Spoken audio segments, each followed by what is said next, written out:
Je n'avais jamais connu le corps de ma mère. Je pouvais dire que je ne connaissais pas ma mère physiquement.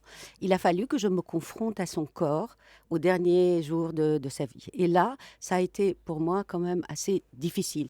On disait, il y avait une légende sur ma mère, par exemple sur ses cheveux, comme quoi ils étaient très longs et tout ça, nous ne les avions pas vus. Je me rappelle la première fois où je suis rentrée à l'hôpital et j'ai vu que ma mère n'avait plus de cheveux puisque, donc elle était malade et c'était ma propre mort que je vivais et je me suis précipitée, voilà le réflexe un peu atavique, vous savez? Mmh.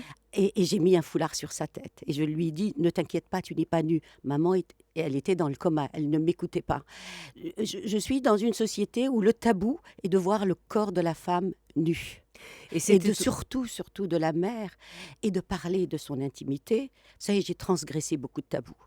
oui. Voir ma mère nue, parler d'elle, de son intimité et parler d'elle dans une langue étrangère qui est la langue des infidèles. Et écrire, ce qui est la transgression absolue puisque vous êtes au fond, presque celle, comme vous dites, qui est dans la maison d'en face et qui Oui. regardait par effraction.